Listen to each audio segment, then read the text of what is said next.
All right, everybody, and welcome to Topics. This is the first time that we're going to be doing a lecture off of this, and this is storytelling and writing for broadcast. Make sure that you get in and read the chapter because it's very important. I'm not going to cover everything here in the lecture. Let's talk about what we're really getting at when we're talking about a news story and within a newscast. We're talking about telling a true story. Whatever it is that you're wanting to get across, and this is if it's just a reader story, if it's a SOT sound on tape story, or a package, we're telling a story. We want our audience, when we're done, to understand the story we've told. So you really want to think about that. When you listen to somebody tell a good story and a truthful story, what is it that's important? And the storyteller's goal, as it says here on the bottom, is to make the story clear and simple so the audience can understand. So then what you have to do is prepare to write, and you'll be given some story ideas in this class, and you'll write stories off of that. And let's say you're in the professional world and you're going to do a story. Well, what do you do? How do you prepare to write? You start by thoroughly understanding the story yourself. If you don't understand the story, how can you tell the story? So you as a reporter has to do some research. You have to get in there and figure it out. Review why the story is important. First off, is the story newsworthy? Who cares? If you ask yourself, who cares about this story, and the answer is nobody, well, you've got a problem.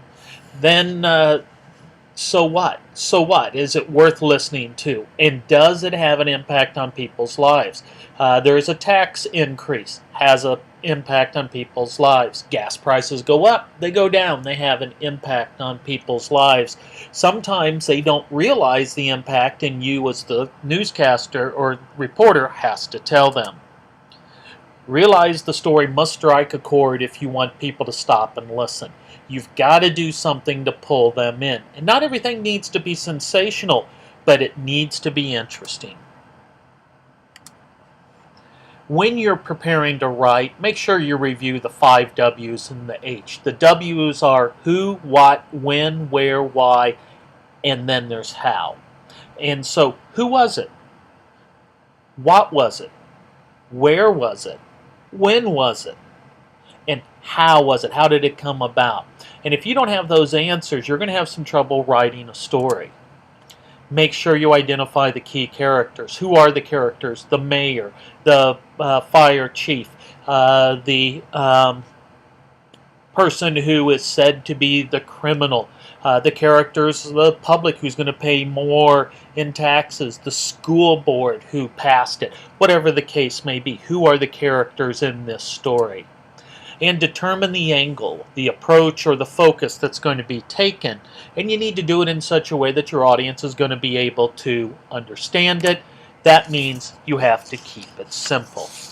Well, we're going to take a look at some of the parts of writing the story.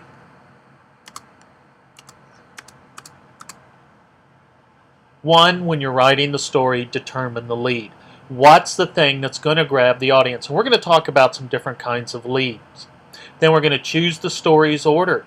Do we tell things that happen first, then second, then third, chronological order? Do we tell the most important thing and then build around it? How do we decide to get there? Choose the format. What kind of approach are we going to take? Include the sound bite. TV and radio should have sound bites. That's the sound of the news makers. Those are the people who are involved in the story, who witness the story, or being affected by the story. Let's find where the good sound bites are, and then find a way to end the story. All good stories have an ending. Good news stories also have an ending. All right, so let's look at the lead. First off, what is the lead? The lead is the first paragraph in a newspaper story, but for us in broadcast news, it's the first sentence. And this is true if it's either radio or TV. So it's the first sentence. It's what pulls us in. It's going to draw the reader's or the viewer's attention. It's going to set the tone. If it's a light lead, it's going to set the tone. If it's a hard, factual lead, it's going to set the tone. It's going to include quite often many of the basic facts. It's not going to include all the details, but there's a variety of ways to determine that. And then also this lead is going to help us determine, are we going to just be hearing about the story, or are we going to watch some of this story?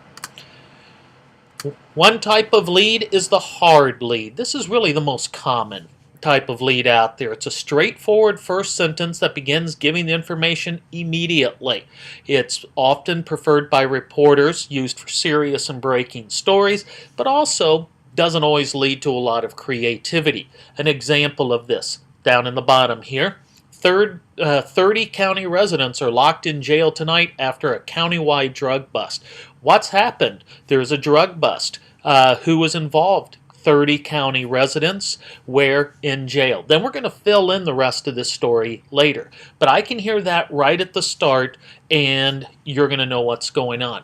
Sometimes this is even considered what's called a mom approach, that if you were talking to mom and you had one sentence to tell her what was going on, what would it be?